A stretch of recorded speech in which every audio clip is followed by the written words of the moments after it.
The repair of reputations. Art 1.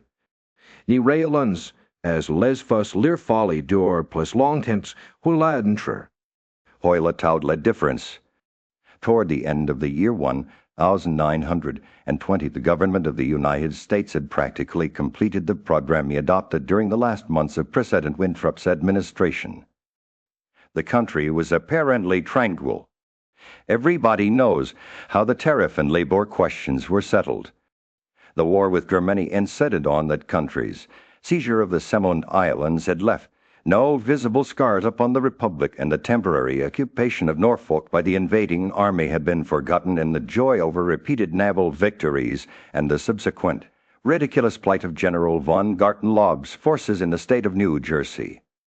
The Cuban and Hawaiian investments had paid 100%, and the territory of Samoa was well worth its cost as a coaling station. The country was in a superb state of defense. Every coast city had been well supplied with land fortifications. The army, under the parental eye of the General Staff, organized according to the Prussian system, had been increased to 300 men, with a territorial reserve of 1,000,000, and 6 magnificent squadrons of cruisers and battleships patrolled the 6 stations of the navigable seas, leaving a steam reserve amply fitted to control home waters. The gentlemen from the West had at last been constrained to acknowledge that a college for the training of diplomats was as necessary as law schools are for the training of barristers. Consequently, we were no longer represented abroad by incompetent patriots. The nation was prosperous. Chicago, for a moment paralyzed after a second great fire, had risen from its ruins, white and imperial, and more beautiful than the White City, which had been built for its plaything in 1893. Everywhere good architecture was replacing bad, and even in New York a sudden craving for decency had swept away a great portion of the existing horrors. Streets had been widdened properly, paved and lighted, trees had been planted, spores laid out, elevated structures demolished, and underground roads built to replace them. The new government buildings and barracks were fine bits of architecture, and the long system of stone quays which completely surrounded the island had been turned into parks, which proved a godsend to the population. The subsidizing of the state theatre and state opera brought its own reward. The United States National Academy of Design was much like European institutions of the same kind. Nobody envied the Secretary of Fine Arts, either his cabinet position or his portfolio. The Secretary of Forestry and Game Preservation had a much easier time thanks to the new system of national mounted police. We had profited well by the latest treaties with France and England, the exclusion of foreign-born Jews as a measure of self-preservation, the settlement of the new independent Negro state of Swingi, the checking of immigration, the new laws concerning naturalization, and the gradual centralization of power in the executive all contributed to national calm and prosperity. When the government solved the Indian problem, and squadrons of Indian cavalry, scouts, and native costume were substituted for the pitiable organizations tacked on to the tail of skeletonized regiments by a former Secretary of War, the nation drew a long sigh of relief. When, after the colossal congress of religions, bigotry and intolerance were laid in their graves, and kindness and charity began to draw warring sects together, many thought the millennium had arrived, at least in the New World, which after all is a world by itself. But self-preservation is the first law, and the United States had to look on in helpless sorrow as Germany, Italy, Spain, and Belgium writhed in the throes of anarchy, while Russia, watching from the Caucasus, stooped and bound them one by one. In the city of New York, the summer of 1899 was signalized by the dismantling of the elevated railroads. The summer of 1900 will live in the memories of New York people. For many a cycle the Dodge statue was removed in that year. In the following winter began that agitation for the repeal of the laws prohibiting suicide, which bore its final fruit in the month of April 1920, when the first government little chamber was opened on Washington Square. I had walked down that day from Archer's house on Mason Avenue, where I had been as a mere formality. Ever since that fall from my horse 4 years before, I had been troubled at times with pains in the back of my head and neck, but now for months they had been absent, and the doctor sent me away that day, saying there was nothing more to be cured in me. It was hardly worth his fee to be told that I knew it myself. Still I did not grudge him the money. What I minded was the mistake which he made at first. When they'd picked me up from the pavement where I lay unconscious and somebody had mercifully sent a bullet through my horse's head, I was carried to Archer, and he, pronouncing my brain affected, placed me in his private asylum where I was obliged to endure treatment for insanity.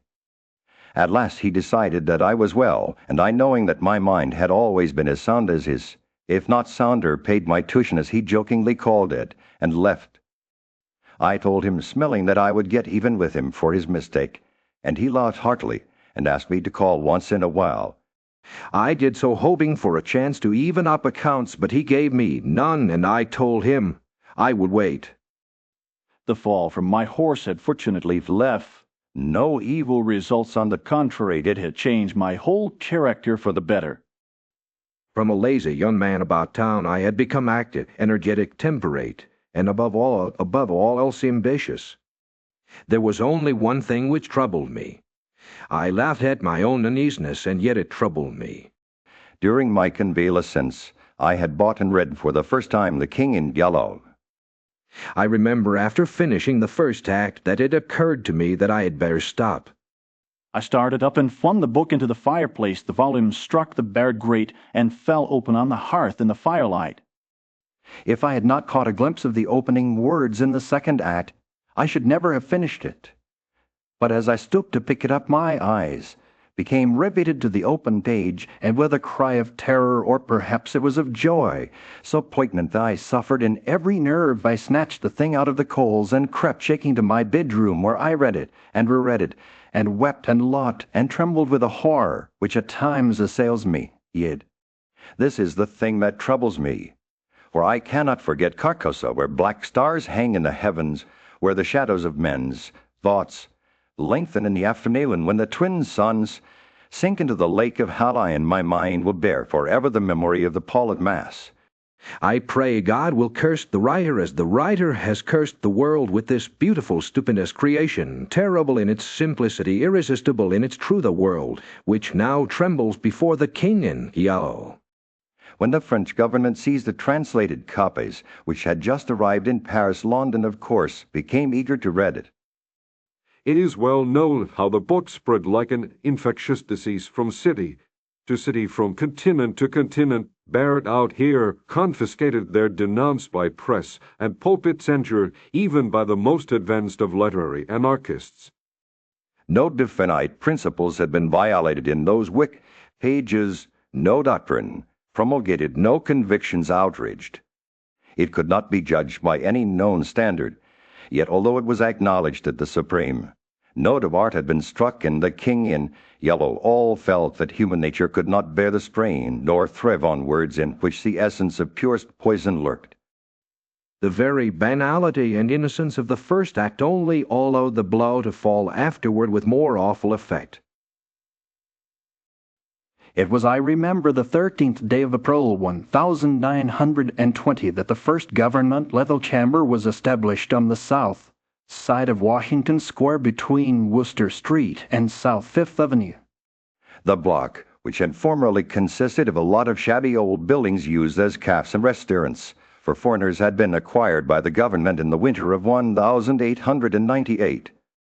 The French and Italian cafes and restaurants were torn down. The whole block was enclosed by a gilded iron railing and converted into a lovely garden with lawns, flowers, and fountains. In the center of the garden stood a small white building, severely classical in architecture and surrounded by the kits of flowers. 16 columns supported the roof, and the single door was of bronze. A splendid marble group of the Fates stood before the door, the work of a young American sculptor, Boris Yvain, who had died in Paris when only 23 years old. The inauguration ceremonies were in progress as I crossed University Place and entered the square. I threaded my way through the silent throng of spectators, but was stopped at 4th Street by a cordon of police. A regiment of United States Lancers were drawn up in a hollow square round the level chamber.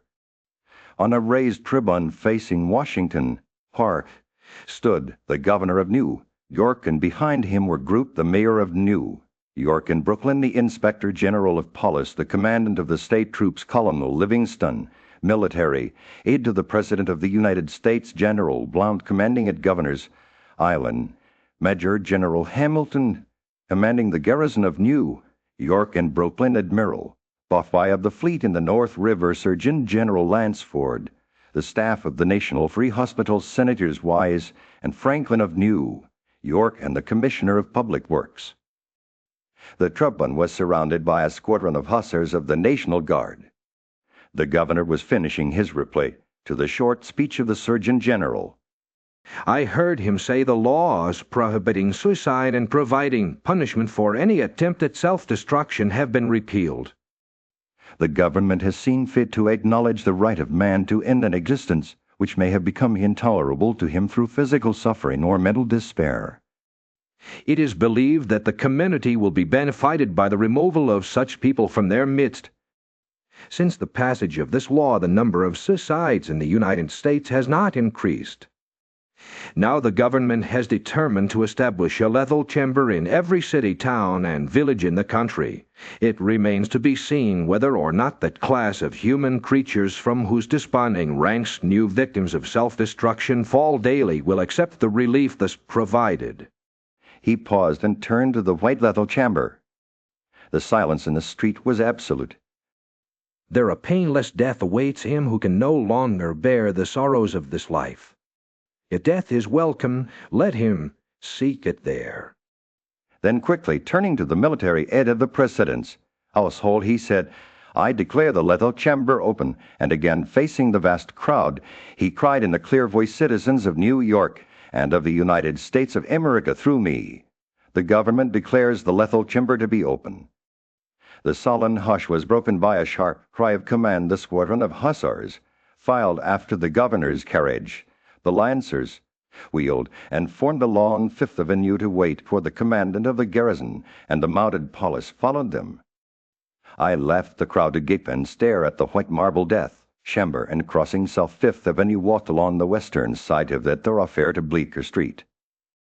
Then I turned to the right and stopped before a dingy shop which bore the sign, Albert Armorer. I glanced in at the doorway and saw Halbert busy in his little shop at the end of the hall. He looked up and, catching sight of me, cried in his deep, hearty voice, Come in, Casey. Constance, his daughter, rose to meet me as I crossed the threshold and held out her pretty hand. But I saw the blush of disappointment on her cheeks and knew that it was another Castaigne she had expected, my cousin Lois. I smiled at her confusion and complimented her on the banner she was embroidering from a colored plate. Old Hobart sat riveting the worn graves of some ancient suit of armor in the ting. They say, Of his little hammer sounded pleasantly in the quaint shop. Presently he dropped his hammer and fussed about for a moment with a tinny wrench. The soft clash of the mail sent a thrill of pleasure through me. I love to hear the music of steel brushing against steel, the mellow shock of the mallet on thigh pieces, and the jingle of chain armor. That was the only reason I went to see Hobart. He had never interested me personally, nor did Constance, except for the fact of her being in love with Lois. This did occupy my attention, and sometimes even kept me awake at night. But I knew in my heart that all would come right, and that I should arrange their future as I expected to arrange that of my kind Dr. John Archer.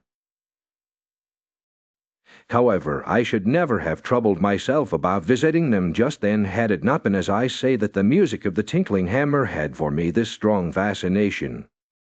I would sit for hours listening, and when a stray sunbeam struck the inlaid steel, the sensation it gave me was almost too keen to endure. My eyes would become fixed, delaying with the pleasure that stretched every nerve almost to breaking, until some movement of the old armorer cut off the ray of sunlight. Then, still thrilling, secretly I leaned back and listened again to the sound of the polishing rag swish, Tush, rubbing rust from the rivets. Constance worked with the embroidery over her knees now and then, pausing to examine more closely the pattern in the collard plate from the Metropolitan Museum. "Who is this for?" I asked. Hawberk explained that in addition to the treasures of armor in the Metropolitan Museum, of which he had been appointed armorer, he also had charge of several collections belonging to rich amateurs. This was the missing grave of a famous soot, which a client of his had traced to a little shop in Paris on the Quai d'Orsay. He, Hawberk, had negotiated for and secured the grave, and now the suit was complete. He laid down his hammer and read me the history of the suit trace since 1,450 from owner to owner until it was acquired by Thomas Stingbridge. When his superb collection was sold, this client of Hawberk's bought the suit, and since then the search for the missing grave had been pushed until it was almost by its site located in Paris. Did you continue the search so persistently without any certainty of the grave being still in existence? I demanded. Of course, he replied coolly. Then for the first time I took a personal interest in Hawberk. It was worth something to you, I ventured. No, he replied, lying my pleasure in finding it was my reward. Have you no ambition to be rich? I asked, smiling. My one ambition is to be the best armorer in the world, he answered, grandly. Constance asked me if I had seen the ceremonies at the Lethelkember. She herself had noticed cavalry passing up Broadway that morning and had wished to see the inauguration, but her father wanted the banner finished, and she had stayed at his request. Did you see your cousin, or has stayed in there? She asked with the slightest tremor of her soft eyelashes. No, I replied carelessly. Lowe's regiment is maneuvering out in Westchester County. I rose and picked up my hat and cane. Are you going upstairs to see the lunatic again? Lied old Hawberk. If Hawberk knew how I loathe that word, lunatic, he would never use it in my presence. It rouses certain feelings within me which I do not care to explain. However, I answered him quietly, I think I shall drop in and see her. Wild for a moment or two. Poor fellow, said Constance with a shake of the head, it must be hard to live alone year after year, poor, crippled, and almost demented. It is very good of you, Hast deigned to visit him as often as you do. I think he is vicious, observed Hawberk, beginning again with his hammer. I listened to the golden tinkle on the grave plates. When he had finished, I replied, No, he is not vicious, nor is he in the least demented. His mind is a wonder chamber from which he can extract treasures that you and I would give years of our lives to acquire. Hawberk laughed. I continued a little impatiently. He knows history as no one else could know it. Nothing, however, trivial escapes his search, and his memory is so absolute, so precise in details that were it known in New York that such a man existed, the people could not honor him enough. Nonsense, muttered Hawberk, searching on the floor for a fallen rivet.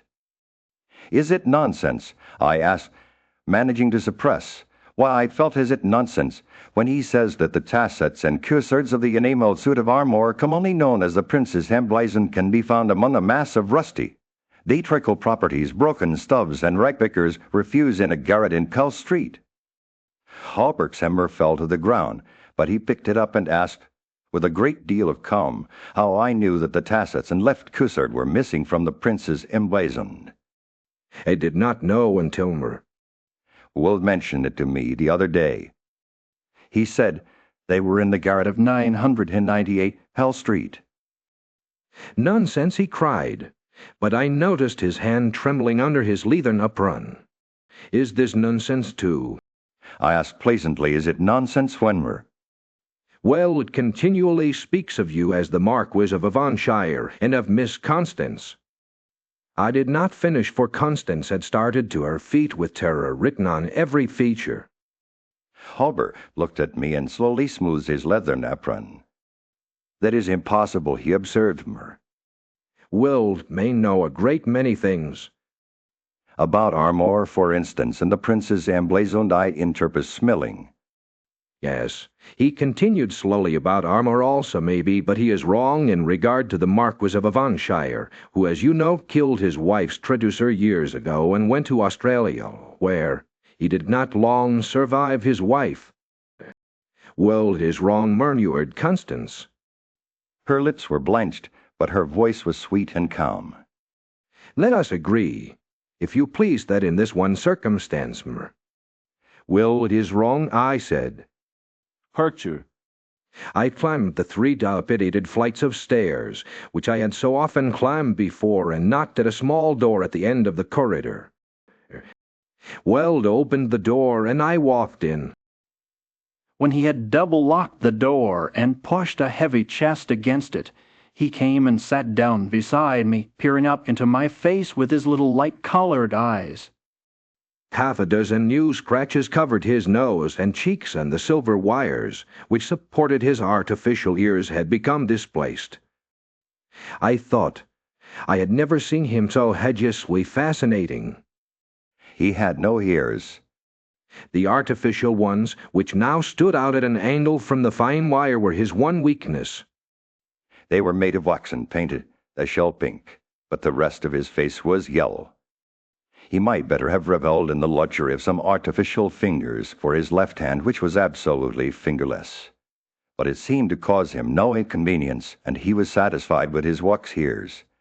He was very small, scarcely higher than a child of 10, but his arms were magnificently developed, and his thighs as thick as any athlete's. Still, the most remarkable thing about her Was that a man of his marvelous intelligence and knowledge should have such a head. It was flat and pointed like the heads of many of those unfortunates whom people imprison in asylums for the weak-minded. Many called him Inzin, but I knew him to be as sane as I was. I do not deny that he was eccentric to mania. He, and for keeping that cat and teasing her until she flew at his face like a demon, was certainly eccentric. I never could understand why he kept the creature, nor what pleasure he found in shutting himself up in his room with this surly, vicious beast. I remember once glancing up from the manuscript. I was studying by the light of some tallow dips and seeing her. Will squatting motionless on his high chair, his eyes fairly blazing with excitement, while the cat, which had risen from her place before the stove, came creeping across the floor right at him. Before I could move, she flattened her belly to the ground, crutch trembled, and sprang into his face. Howling and foaming, they rolled over and over on the floor, scratching and clawing until the cat screamed and fled under the cabot and Will turned over on his back, his limbs contracting and curling up like the legs of a dying spitter. He was eccentric. Will had climbed into his high chair, and after studying my face, picked up a dog's-eared ledger and opened it. Matthews. He read bookkeeper with Wishart and Company, dealers in church ornaments. Paul de Brolsford. Reputation to Midge on the racetrack. Known as a welcher. Reputation to be repaired by august onest. Retainer $5. He turned the page and ran his fingerless knuckles down the closely written columns. Green Dusenberry, minister of the gospel, Fair Beach, New Jersey. Reputation damaged in the Bowery. To be repaired as soon as possible. Retainer 100. He cut and added, called April 6. Then you were not in need of money. Will and I inquired. Listen, he cut again. Hamilton Chester of Chester Park, New York City. Called April 7th. Reputation damage at deep, friends. To be repaired by October 1st, retainer 500. Hamilton Chester, Captain. A volunteer ordered home from South Sea Squadron October 1st. Well, I said, the profession of a repairer of reputations is lucrative. His colorless eye sought mine. I only wanted to demonstrate that I was correct. You said it was impossible to succeed as a repairer of reputations, that even if I did succeed in certain cases, it would cost me more than I would gain by it. Today I have 500 men in my employ who are poorly paid, but who pursue the work with an enthusiasm which possibly may be born of fear. These men enter every shade and grade of society. Some even are pillars of the most exclusive social temples. Others are the prop and pry of the financial world. Still others hold undisputed sway among the fancy and the talent. I choose them at my leisure from those who reply to my advertisements. It is easy enough, they are all chords. I could triple the number in 20 days if I wished. So you see, those who have in their keeping the reputations of their fellow citizens, I have in my pay. They may turn on you, I suggested. He rubbed his thumb over his cropped ears and adjusted the wax substitutes. I think not, he murmured thoughtfully. I seldom have to apply the whip, and then only once. Besides, they like their wages. How do you apply the whip? I demanded. His face for a moment was awful to look upon. His eyes dwindled to a pair of green sparks. I invite them to come and have a little chat with me, he said in a soft voice. A knock at the door interrupted him, and his face resumed its amiable expression. Who is it? He inquired. Stealing it was the answer. Come tomorrow, replied Mur. When impossible, began the other, but was silenced by a sort of bark from her. Well, come tomorrow, he repeated. We heard somebody move away from the door and turn the corner by the stairway. Who is that? I asked. Arnold Steelhead, owner and editor-in-chief of the great New York Daily. He drummed on the ledger with his fingerless hand, adding, I pay him very badly, but he thinks it a good bargain. Arnold Steelhead. I repeated, amazed. Yes, said Mur. Welled with a self-satisfied cove. The cat, which had entered the room as he spoke, hesitated, looked up at him and snarled. He climbed down from the chair and, squatting on the floor, took the creature into his arms and caressed her. The cat ceased snarling and presently began a loud purring, which seemed to increase in timbre as he stroked her. Where are the nods? I asked. He pointed to the table, and for the 100th time I picked up the bundle of manuscript entitled The Imperial Dynasty of America. One by one I studied the well-worn pages worn only by my own handling, and although I knew all by heart from the beginning, when from Carcosa, the Hydes Hastur and all, the Baron to Castaigne Laus de Calvados, born December 19th, 1877, I read it with an eager, rapt attention, pausing to repeat parts of it aloud, and dwelling especially on Hildred de Calvados, only son of Hildred Castaigne and Eddie the Lands Castaigne, first in succession at Dick. When I finished, Will nodded and coyed. Speaking of your legitimate ambition, he said, how do Constance and Laus get along? She loves him, I replied, simply. The cat on his knee suddenly turned and struck at his eyes, and he flung her off and climbed onto the chair opposite me. Dinder, out here. But that's a matter you can settle any time you wish, he added. Yes, I replied. Archer can wait, but it is time I saw my cousin, Lois. It is time, he repeated. Then he took another ledger from the table and ran over the leaves rapidly. We are now in communication with 10,000 men, he muttered. We can count on 100,000 within the first 28 hours, and in 48 hours the state will rise, then mass.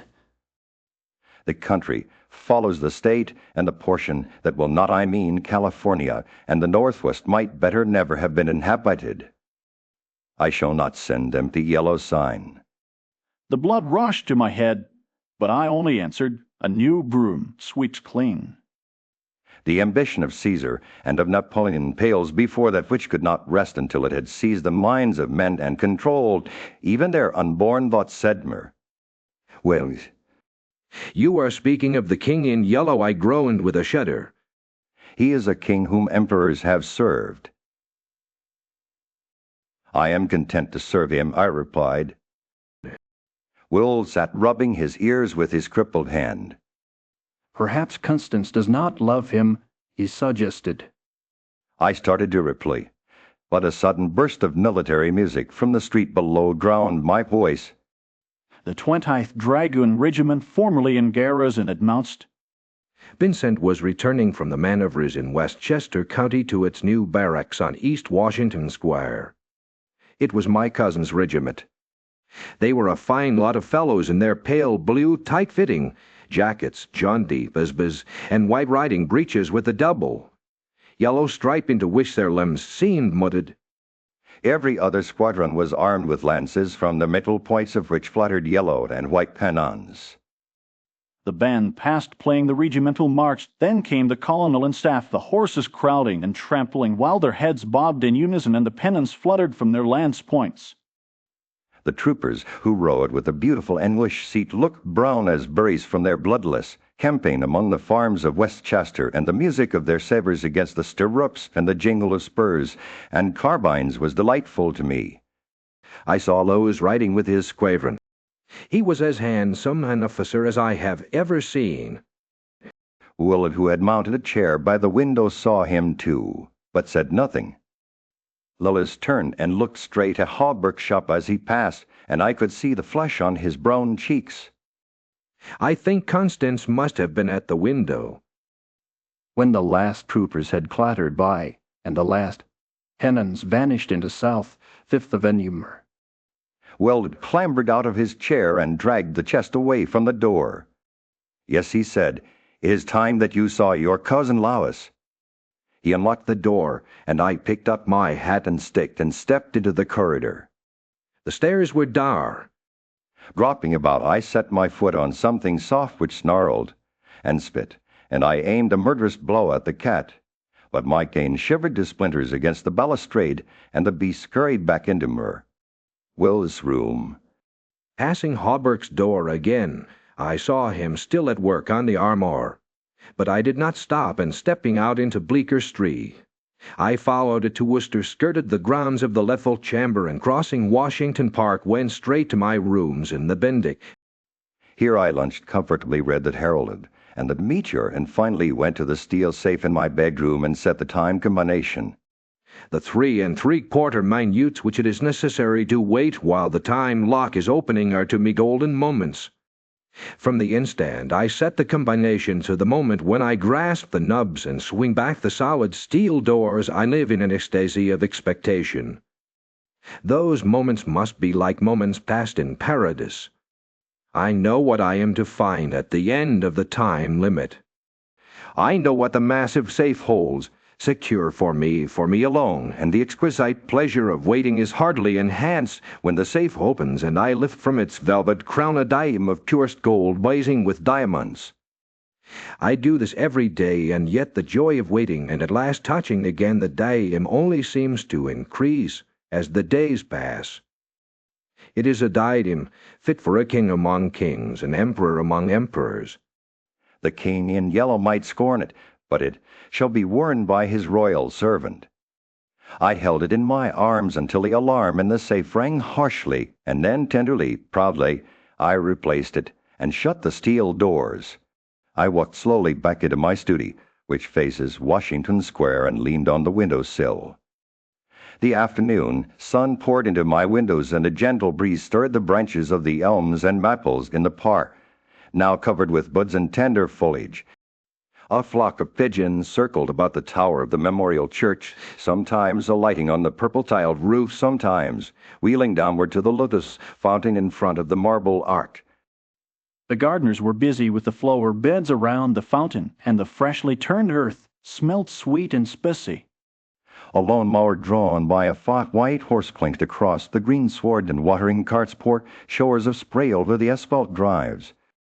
Around the statue of Piers Stuyvesant, which in 1897 had replaced the monstrosity supposed to represent Garibaldi, the children played in the spring sunshine, and nurse girls wheeled elaborate baby carriages with a reckless disregard for the pasty-faced occupants, which could probably be explained by the presence of half a dozen trim dragoon troopers languidly lolling on the benches. Through the trees, the Washington Memorial Arch glistened like silver in the sunshine, and beyond, on the eastern extremity of the square, the grey stone barracks of the dragoons and the white granite artillery stables were alive with color and motion. I looked at the level chamber on the corner of the square opposite. A few curious people still lingered about the gilded iron railing, but inside the grounds the paths were deserted. I watched the fountains ripple and sparkle the sparrows had already found. This new bathing nook and the basins were covered with the dusty feet of little things. 2 or 3 white peacocks picked their way across the lawns, and a drab-colored pigeon sat so motionless on the arm of one of the fates that it seemed to be a part of the sculpture's stone. As I was turning carelessly away, a slight commotion in the group of curious loiterers around the gates attracted my attention. A young man had entered and was advancing with nervous strides along the gravel path, which leads to the bronze doors of the lethal chamber. He paused a moment before the fates, and as he raised his head to those 3 mysterious faces, the pigeon rose from its sculptured perch, circled about for a moment, and wheeled to the east.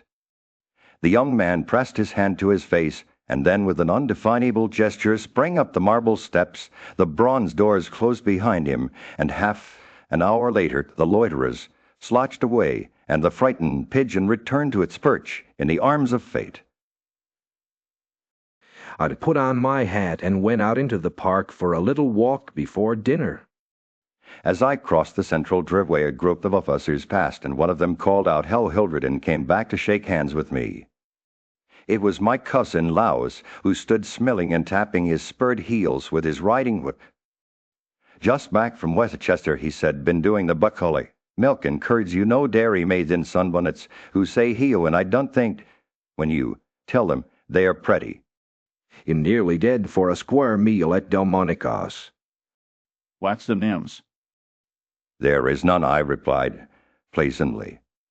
"I saw your regiment coming in this morning." "Did you?" "I didn't see you." Where were you, Emer?" "Well as we know."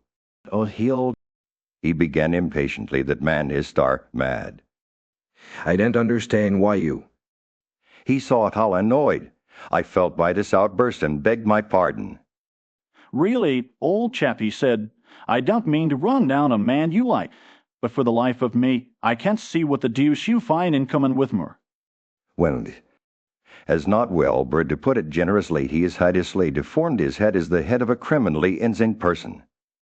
"You know yourself, there's been in an asylum." "So have I interrupted calmly. Lois looked startled and confused for a moment, but recovered and slapped me heartily on the shoulder. "You were completely cured," he began, but I stopped him again. "I suppose you mean that I was simply acknowledged never to have been insane." "Of course, that's what I meant," he lied. I disliked his laugh because I knew it was forced, but I nodded gaily and asked him where he was going. Lois looked after his brother officers, who had now almost reached Broadway.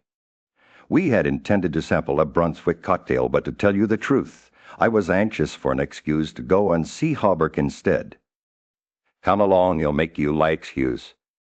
We found old Hawberk neatly attired in a fresh spring suit, standing at the door of his shop and sniffing the air. "I had just decided to take Constance for a little stroll before dinner," he replied to the impetuous volley of questions from Lois. "We thought of walking on the park terrace along the North River." At that moment Constance appeared, and grew pale and rosy by turns, as Lois bent over her small glove fingers. I tried to excuse myself alleging an engagement uptown, but Lois and Constance would not listen, and I thought I was expected to remain and engage old Hawberk's attention. After all, it would be just as well if I kept my eye on Lois, I thought, and when they hailed a Spring Street horse car I got in after them and took my seat beside the armorer. The beautiful line of arcs and granite terraces overlooking the wharves along the North River, which were built in 1910 and finished in the autumn of 1917, had become one of the most popular promenades in the metropolis. They extended from the Battery to 190th Street, overlooking the noble river and affording a fine view of the Jersey shore and the highlands opposite. Cafes and restaurants were scattered here and there among the trees, and twice a week military bands from the garrison played in the kiosks on the parapets. We sat down in the sunshine on the bench at the foot of the equestrian statue of General Sheridan. Constance tipped her sunshade to shield her eyes, and she and Lois began a murmuring conversation which was impossible to catch. Old Hawberk leaning on his ivory-headed cane lighted an excellent cigar, the make to which I politely refused, and smelled at vacancy. The sun hung low above the Staten Island woods, and the bay was dyed with golden hues reflected from the sun-warmed sails of the shipping in the harbor. Brigs, schooners, ex-clumsy ferry boats, their decks swarming with people, railroad transports carrying lanes of brown blue and white freight cars, stately sound steamers, class tramp steamers, coasters, dredgers, scows, and everywhere pervading the entire bay impudent little tugs puffing and whistling officiously. These were the craft which churned the sunlight waters as far as the eye could reach. In calm contrast to the hurry of sailing vessel and steamer, a silent fleet of white warships lay motionless in midstream. Constance's merry lull aroused me from my reverie. "What are you staring at?" she inquired. "Nothing," the fleet eye smiled. Then Lois told us what the vessels were, pointing out each by its relative position to the old red fort on Governor's Island. "That little cigar-shaped thing is a tortu boat," he explained. "There are 4 more lying close together. They are the tarpon, the falcon, the sea fox, and the octopus." The gunboats just above are the Princeton, the Champlain, the Stillwater, and the Perry. Next to them lie the cruisers Farragut and Los Angeles, and above them the battleships California and Dakota, and the Washington, which is the flagship. Those 2 squatty-looking chunks of metal which are anchored there off Castle William are the double-turreted monitors, terrible and magnificent. Behind them lies the ram Bosilla. Constance looked at him with deep approval in her beautiful eyes. "What loads of things, you know, for a soldier," she said, and we all joined in the low which followed. Presently Lois rose with a nod to us and offered his arm to Constance, and they strolled away along the river wall. Hawberk watched them for a moment and then turned to me. "Will was right," he said. "I have found the missing tassets and left cuissard of the princes emblazoned in a vile old junk garret in Tell Street. Then 198. I inquired with a smile. "Wells is a very intelligent man," I observed. "I want to give him the credit of this most important discovery," continued Hawberk. "And I intend it shall be known that he is entitled to the fame of it." "He want thank you for that," I answered sharply. "Please say nothing about it." "Do you know what it is worth?" said Hawberk. "No, $50 perhaps." It is valued at 500, but the owner of the prince's emblazoned will give $2,000 to the person who completes his suit. That reward also belongs to me." "Well, he doesn't want it," "He refuses it," answered angrily. "What do you know about him?" "Well, "He doesn't need the money." he is richer than any living man except myself." "What will we care for money, then what will we care, he and I one? "Ben Matt," demanded Hawberk, astonished. "You will see," I replied, on my guard again. He looked at me narrowly, much as Dr. Archer used to, and I knew he thought I was mentally unsound. Perhaps it was fortunate for him that he did not use the word lunatic just then. "No," I replied, to his unspoken thought, "I am not mentally weak. My mind is as healthy as mer." "Wallace." "I do not care to explain just yet what I have on hand, but it is an investment which will pay more than mere gold, silver, and precious stones." "It will secure the happiness and prosperity of a continent as a hemisphere." Said Hawberk. "And eventually," I continued more quietly, "it will secure the happiness of the whole world. And incidentally your own happiness and prosperity as well as Wallace." "Exactly," I smiled. But I could have throttled him for taking that tone. He looked at me in silence for a while, and then said, very gently, "Why don't you give up your books and studies, mer? Astaten and take a tramp among the mountains somewhere or other." "You used to be fond of fishing." "Take a cast. Where to with the trout and the rangelers? I don't care for fishing any more, I answered without a shade of annoyance in my voice. You used to be fond of everything, he continued, athletics, yachting, shooting, riding. I have never cared to ride since my fall, I said, quietly. Yes, your fall, he repeated, looking away from me. I thought this nonsense had gone far enough, so I brought the conversation back to her. Well, but he was scanning my face again in a manner highly offensive to me. Well, he repeated, do you know what he did this afternoon? He came downstairs and nailed a sign over the hall door next to mine. It read, Well, the repairer of reputations. Third bill. Do you know what a repairer of reputations can be? I do, I replied, suppressing the rage within. But he said again, Lois and Constance came strolling by and stopped to ask if we would join them. Halbert looked at his watch. At the same moment a puff of smoke shot from the casemates of Castle William, and the boom of the sunset gun rolled across the water and was re-echoed from the highlands opposite. The flag came running down from the flagpole, the bugles sounded on the white decks of the warships, and the first electric light sparkled out from the Jersey shore. As I turned into the city with Halbert, I heard Constance murmur something to Lois, which I did not understand, but Lois whispered my darling in reply, and again walking ahead with Halbert through the square I heard a murmur of sweetheart, and my own Constance, and I knew the time had nearly arrived when I should speak of important matters with my cousin Lois. Part 3. One morning early in May I stood before the steel safe in my bedroom trying on the golden jeweled crown. The diamonds flashed fire as I turned to the mirror, and the heavy beaten gold burned like a halo about my head. I remembered Camilla's agonized scream and the awful words echoing through the dim streets of Carcass. They were the last lines in the first act, and I dared not think of what followed. I dared not even in the spring sunshine there in my own room, surrounded with familiar objects, reassured by the bustle from the street and the voices of the servants in the hallway outside. For those poisoned words had dropped slowly into my heart as death sweet drops upon a bed-sheet and is absorbed. Trembling, I put the diadem from my head and wiped my forehead. But I thought of Hester and of my own rightful ambition, and I remembered her. Willed as I had left him his face all torn and bloody from the claws of that devil's creature, and what he said.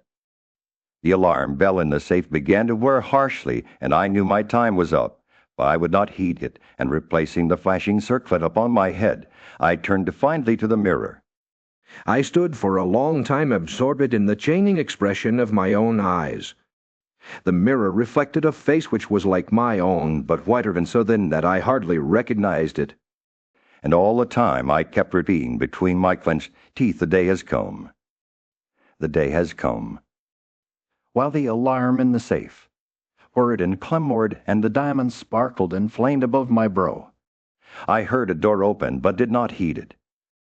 It was only when I saw two faces in the mirror, it was only when another face rose over my shoulder and two other eyes met mine. I wheeled like a flash and seized a long knife from my dressing table, and my cousin sprang back very pale, crying, Hildred. For God's sake. Then as my hand fell, he said, It is I, Lois, don't you know me? I stood silent. I could not have spoken for my life. He walked up to me and took the knife from my hand. What is all this? He inquired in a gentle voice. Are you ill? No, I replied. But I doubt if he heard me. Come, come, old fellow, he cried, take off that brass crown and toddle into the stewie. Are you going to a masquerade? What's all this theatrical tinsel anyway? I was glad he thought the crown was made of brass and pest, yet I didn't like him any the better for thinking so. I let him take it from my hand, knowing it was best to humor him. He tossed the splendid diadem in the air, and catching it, turned to me smelling. It's dear at 50 cents, he said. What's it for? I did not answer, but took the circlet from his hands and placing it in the safe shut the massive steel door. The alarm ceased its infernal din at once. He watched me curiously, but did not seem to notice the sudden ceasing of the alarm. He did, however, speak of the safe as a biscuit box. Fearing lest he might examine the combination, I led the way into my study. Lois threw himself on the sofa and flicked at flies with his eternal riding whip. He wore his fatty uniform with the braided jacket and jaunty cap, and I noticed that his riding boots were all splashed with red mud. Where have you been? I inquired. Jumping mid-creeks and Jersey, he said. I haven't had time to change yet. I was rather in a hurry to see you. Haven't you got a glass of something? In dead tired, been in the saddle 24 hours. I gave him some brandy from my medicinal store, which he drank with a grimace. Dem bad stuff, he observed. They'll give you an address where they sell brandy that is brandy. It's good enough for my needs, I said indifferently. I use it to rub my chest with. He stared and flicked at another flea. "Seat here, old fellow," he began. "I've got something to suggest to you." It's 4 years now that you shut yourself up, here like an old never going anywhere, never taking any healthy exercise, never doing a damn thing, but poring over those books up there on the mantelpiece. He glanced along the row of shelves. Napoleon, Napoleon, Napoleon. He read. For heaven's sake, have you nothing? But Napoleon's there. "I wish they were bound in gold," I said. But wait. Yes, there is another book, The King in Yellow. I looked him steadily in the eye. Have you never read it? I asked. No, thank God. I don't want to be driven crazy. I saw he regretted his speech as soon as he had uttered it. There is only one word which I loathe more than I do lunatic, and that word is crazy. But I controlled myself and asked him why he thought The King in Yellow dangerous. Oh, I don't know, he said it hastily. I only remember the excitement it created and the denunciations from pulpit and press. I believe the author shot himself after bringing forth this monstrosity, didn't he? I understand he is still alive, I answered. That's probably true. He muttered bullets couldn't kill a Fend like that. It is a book of great truths, I said. Yes, he replied, of truths which send men frantic and blast their lives. I don't care if the thing is, as they say, the very supreme essence of art. It's a crime to have written it, and I for one shall never open its pages. Is that what you have come to tell me? I asked. No, he said. I came to tell you that I am going to be married. I believe for a moment my heart ceased to beat, but I kept my eyes on his face. Yes, he continued, smiling happily, married to the sweetest girl on earth. Constance Hallberg, I said mechanically. How did you know? He cried, astonished. I didn't know it myself until that evening last April when we strolled down to the embankment before dinner. When is it to be? I asked. It was to have been next September, but an hour ago a dispatch came ordering our regiment to the Presidios San Francisco. We leave at noon tomorrow. Tomorrow, he repeated. Just think, Hildred, tomorrow I shall be the happiest fellow that ever drew breath in this jolly world, for Constance will go with me. I offered him my hand in congratulation, and he seized and shook it like the good-natured fool he was or pretended to be. I am going to get my squadron as a wedding present, he rattled on. Captain Enrys. Louis Castaigne, Hildred. Then he told me where it was to be, and who were to be there, and made me promise to come and be best man. I set my teeth and listened to his boyish chatter without showing what I felt, but I was getting to the limit of my endurance, and when he jumped up and switching his spurs, till they jingled, said, "He must go." I did not detain him. "There's one thing I want to ask of you," I said quietly. "Out with it, it's promised," he laughed. "I want you to meet me for a quarter of an hour's talk tonight." "Of course, if you wish," he said, somewhat puzzled. There. We're in the park there." What time, Hildred? Unite. What in the name of he began, but checked himself and laughingly assented. I watched him go down the stairs and hurry away, his saber banging at every stride. He turned into Bleecker Street, and I knew he was going to see Constance. I gave him 10 minutes to disappear, and then followed in his footsteps, taking with me the jewel crown and the silken robe embroidered with the yellow sign. When I turned into Bleecker Street and entered the doorway which bore the sign, While the repairer of reputations. Third bell. I saw old Hawberk moving about in his shop and imagined I heard Constance's voice in the parlor, but I avoided them both and hurried up the trembling stairways to her. Will's apartment. I knocked and entered without ceremony. Will lay groaning on the floor, his face covered with blood, his clothes torn to shreds. Drops of blood were scattered about over the carpet, which had also been ripped and frayed in the evidently recent struggle. "Is that cursed?" had he said, ceasing his groans and turning his colorless eyes to me. "She attacked me while I was asleep.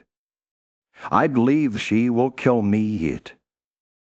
This was too much, so I went into the kitchen and, seizing a hatchet from the pantry, started to find the infernal beast and settle her. Then and there.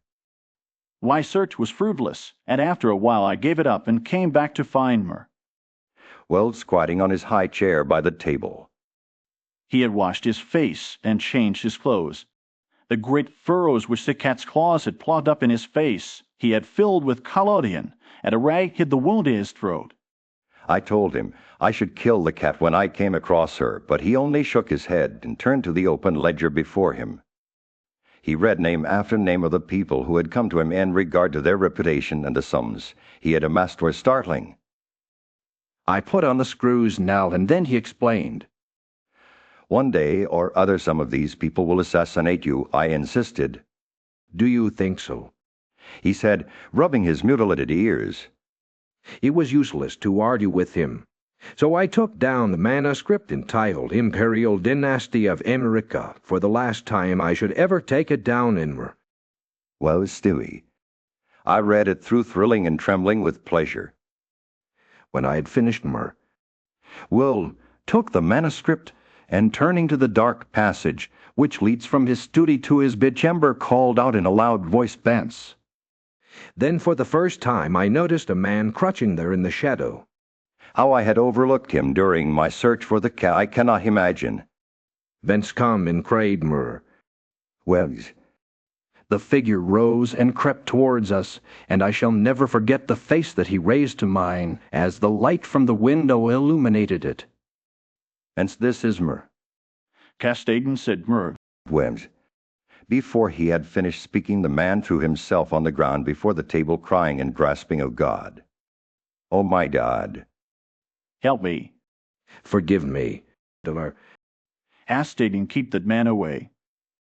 You cannot mean it. You are different, save me. I am broken down. I was in a madhouse, and now when all was coming right, when I had forgotten the king in Yellowend, but I shall go mad again, I shall go mad. His voice died into a choking rattle for her. Will had leaped on him, and his right hand encircled the man's throat. When Vance fell in a heap on the floor, Murr. Will clambered nimbly into his chair again, and rubbing his mangled ears with the stump of his hand, turned to me and asked me for the ledger. I reached it down from the shelf, and he opened it. After a moment's searching among the beautifully written pages, he caught complacently and pointed to the name Vance. Thence he read aloud Osgood Oswald Vance. At the sound of his name, the man on the floor raised his head and turned a convulsed face to her. Well, his eyes were injected with blood, his lips tumefied. Called April 28th, continued Murr. Well, occupation cashier in the Seaforth National Bank, has served a term of forgery at Sing Sing, from whence he was transferred to the asylum for the criminal insane. Pardoned by the governor of New York and discharged from the asylum January 19, 1918. Reputation damaged at Sheepshead Bay. Remorse that he lives beyond his income. Reputation to be repaired at once. Retainer was 500. As embezzled sums amounting to 30 cents mark 21,919 excellent family and secured present position through uncle's influence. Father proceeded of Seaforth Bay. I looked at the man on the floor. Get up, Vance said Mer. Weld in a gentle voice. Vance rose as if hypnotized. He will do as we suggest. Now observed, Mer. Weld, and opening the manuscript, he read the entire history of the imperial dynasty of America. Then in a kind and soothing murmur he ran over the important points with Vance, who stood like one stunned. His eyes were so blank and vacant that I imagined he had become half-witted and remarked it to Mer. Weld, who replied that it was of no consequence anyway. Very patiently, we pointed out to Vance what his share in the affair would be, and he seemed to understand after a while. Weld explained the manuscript using several volumes on heraldry to substantiate the result of his researches. He mentioned the establishment of the dynasty in Carcosa, the lakes which connected Hester Aldebaran, and the mystery of the Hydes. He spoke of Casalda and Camilla and sounded the cloudy depths of Dimhi in the lake of Hela, the scalloped tatters of the Kingin. Yellow must hide till forever, he muttered, but I do not believe Vance heard him.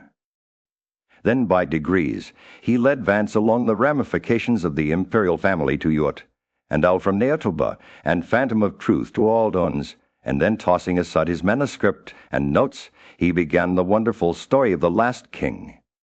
Fascinated and thrilled, I watched him.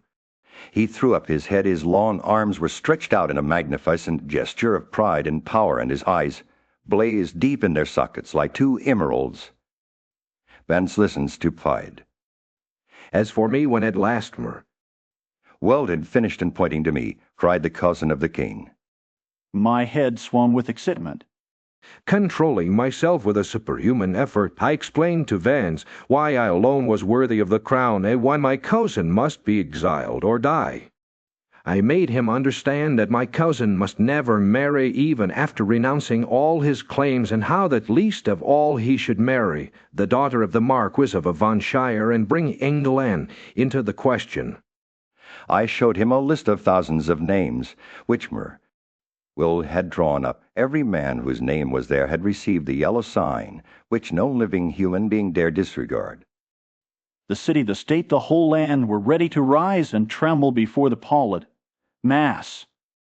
The time had come the people should know the son of Astor, and the whole world bow to the black stars which hang in the sky over Carcosa. Vance leaned on the table, his head buried in his hands. Will drew a sketch on the margin of yesterday's herald with a bit of lead pencil. It was a plan of Hallberg's rooms. Then he wrote out the order and affixed the seal, and shading like a pulse-eyed man, I signed my first writ of execution with my name Hildredreich. Weld clambered to the floor, and unlocking the cabinet, took a long square box from the first shelf. This he brought to the table and opened. A new knife lay in the tissue paper inside, and I picked it up and handed it to Vance along with the order and the plan of Hallberg's apartment. Enter. Weld told Vance he could go, and he went shambling like an outcast of the slums. I sat for a while watching the daylight fade behind the square tower of the Judson Memorial Church, and finally gathering up the manuscript and notes, took my hat and started for the door. Weld watched me in silence. When I had stepped into the hall, I looked back. Weld's small eyes were still fixed on me. Behind him, the shadows gathered in the fading light. Then I closed the door behind me and went out into the darkening streets. I had eaten nothing since breakfast, but I was not hungry. A wretched, half-starved creature, who stood looking across the street at the leather chamber, noticed me and came up to tell me a tale of misery. I gave him money. I don't know why, and he went away without thanking me. An hour later, another outcast approached and whined his story. I had a blank bit of paper in my pocket on which was traced the yellow sign, and I handed it to him. He looked at it stupidly for a moment, and then with an uncertain glance at me folded it with what seemed to me exaggerated care and placed it in his bosom. The electric lights were sparkling among the trees, and the new moon shone in the sky above the lethal chamber. It was tiresome waiting in the square. I wandered from the marble arch to the artillery stables and back again to the lotus fountain. The flowers and grass exhaled a fragrance which troubled me. The jet of the fountain played in the moonlight, and the musical splash of falling drops reminded me of the tinkle of chained mail in Hallberg's shop. But it was not so fascinating, and the dull sparkle of the moonlight on the water brought no such sensations of exquisite pleasure as when the sunshine played over the polished steel of a corselet on Hallberg's knee. I watched the bats darting and turning above the water plants in the fountain basin, but their rapid jerky flight set my nerves on edge, and I went away again to walk aimlessly to and fro among the trees. The artillery stables were dark, but in the cavalry barracks the officers' windows were brilliantly lighted, and the soliport was constantly filled with troopers in fatty carrying straw and harness and baskets filled with tin dishes. Twice the mounted sentry at the gates was changed while I wandered up and down the asphalt walk. I looked at my watch. It was nearly time. The lights in the barracks went out one by one. The barred gate was closed, and every minute or two an officer passed in through the side wicket, leaving a rattle of accoutrements and the jingle of spurs on the night air. The square had become very silent. The last homeless loiterer had been driven away by the grey-coated park policeman. The cart tracks along Worcester Street were deserted, and the only sound which broke the stillness was the stamping of the sentry's horse and the ring of his sabre against the saddle pommel. In the barracks, the officers' quarters were still lighted, and military servants passed and repassed before the bay windows. 12 o'clock sounded from the new spire of St. Francis Xavier, and at the last stroke of the sad tone, Bella figure passed through the wicket beside. The portcullis returned the salute of the sentry, and crossing the street entered the square and advanced toward the Benedict apartment house. "Lois," I called. The man pivoted on his spurred heels and came straight toward me. "Is that you, Hildred?" "Yes, you are on time." I took his offered hand, and we strolled toward the leathel chamber. He rattled on about his wedding, and the graces of Constance, and their future prospects, calling my attention to his captain's shoulder straps and the triple gold arabesque on his sleeve and fatty cap. I believe I listened as much to the music of his spurs and sabre as I did to his boyish babble, and at last we stood under the elms on the 4th Street corner of the square opposite the leathel chamber. Then he laughed and asked me what I wanted with him. I motioned him to a seat on a bench under the electric light and sat down beside him. He looked at me curiously with that same searching glance which I hate and fear so in doctors. I felt the insult of his look, but he did not know it, and I carefully concealed my feelings. "Well, old chap," he inquired, "what can I do for you?" I drew from my pocket the manuscript and notes of the imperial dynasty of America, and looking him in the eye said, "I will tell you. On your word, as a soldier, promise me to read this manuscript from beginning to end without asking me a question." "Promise me to read these notes in the same way, and promise me to listen to what I have to tell later." "I promise, if you wish it," he said, pleasantly. "Give me the paper, Hildred." He began to read, raising his eyebrows with a puzzled, whimsical air which made me tremble with suppressed anger. As he advanced, his eyebrows contracted, and his lips seemed to form the word rubbish. Then he looked slightly bored, but apparently for my sake read with an attempt at interest which presently ceased to be an effort. He started when in the closely written pages he came to his own name, and when he came to mine, he lowered the paper and looked sharply at me for a moment. But he kept his word and resumed his reading, and I let the half-formed question die on his lips unanswered. When he came to the end and read the signature of Murr, well, he folded the paper carefully and returned it to me. I handed him the notes, and he settled back, pushing his fatty cap up to his forehead with a boyish gesture, which I remembered so well in school. I watched his face as he read, and when he finished, I took the notes with the manuscript and placed them in my pocket. Then I unfolded a scroll marked with the yellow sign. He saw the sign, but he did not seem to recognize it, and I called his attention to it somewhat sharply. Well, he said, I see. What is it? It is the yellow sign, I said, angrily. Oh, that's it, is it? Said Lois in that flattering voice which Dr. Archer used to employ with me, and would probably have employed again had I not settled his affair for him. I kept my rage down, and answered, as steadily as possible, listen, you have engaged your word. I am listening, old chap, he replied, soothingly. I began to speak very calmly. Archer, having by some means become possessed of the secret of the imperial succession, attempted to deprive me of my right, alleging that because of a fall from my horse 4 years ago I had become mentally deficient. He presumed to place me under restraint in his own house in hopes of either driving me insane or poisoning me. I have not forgotten it. I visited him last night, and the interview was final. Lois turned quite pale, but did not move. I resumed triumphantly, there are yet 3 people to be interviewed in the interests of Mer. Oh, then myself. They are my cousin Lois and Mer. Hawberk and his daughter Constance. Lois sprang to his feet, and I arose also and flung the paper marked with the yellow sign to the ground. Oh, I don't need that to tell you what I have to say, I cried with a loud of triumph. You must renounce the crown to me. Do you hear, to me? Lois looked at me with a startled air, but recovering himself said, kindly, of course. I renounce to what is it I must renounce? The crown, I said angrily. Of course, he answered, I renounce it. Come, old chap, you'll walk back to your rooms with you. Don't try any of your doctor's tricks on me, I cried, trembling with fury. Don't act as if you think I am insane. What nonsense, he replied. Come, it's getting late, Hildred. No, I shouted, you must listen. You cannot marry, I forbid it. Do you hear? I forbid it. You shall renounce the crown, and in reward I grant you exile, but if you refuse, you shall die.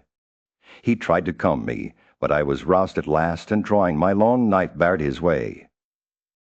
Then I told him how they would find her. Archer in the cellar with his throat open, and I laughed in his face when I thought of Vance and his knife, and the orders signed by me. You are the king, I cried, but I shall be king. Who are you to keep me from empire over all the habitable earth?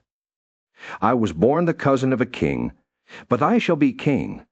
Lo stood, white and rigid, before me. Suddenly, a man came running up 4th Street, entered the gate of the Lethal Temple, traversed the path to the bronze doors at full speed, and plunged into the death chamber with the cry of one demented.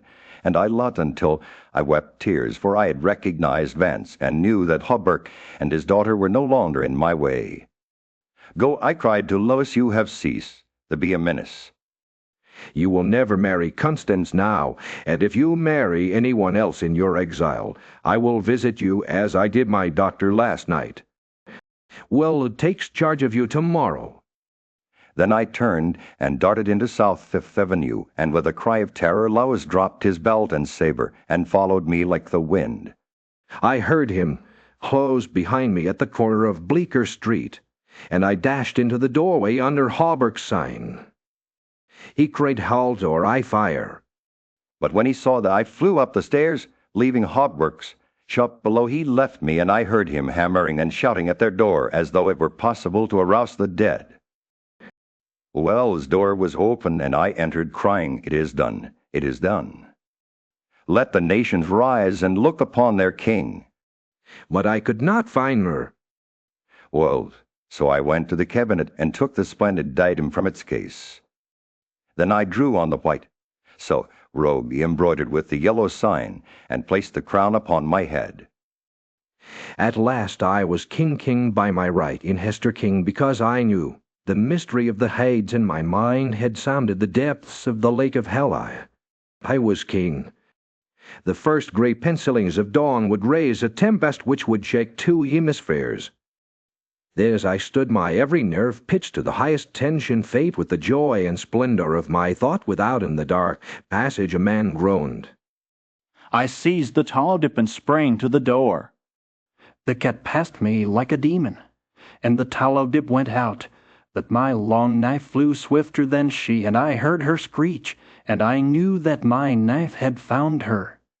For a moment I listened to her tumbling and thumping about in the darkness, and then when her frenzy ceased, I lighted a lamp and raised it over my head. Will lay on the floor with his throat torn open. At first I thought he was dead, but as I looked a green sparkle came into his sunken eyes, his mutilated hand trembled, and in a spasm stretched his mouth from ear to ear. For a moment my terror and despair gave place to hope, but as I bent over him his eyeballs rolled clean around in his head and he died. Then, while I stood transfixed with rage and despair, seeing my crown, my empire, every hope and every ambition, my very life lying prostrate, there with the dead master, they came, seized me from behind, and bound me until my veins stood out like cords and my voice failed with the paroxysms of my frenzied screams. But I still raged, bleeding and infuriated among them, and more than one policeman felt my sharp teeth. Then, when I could no longer move,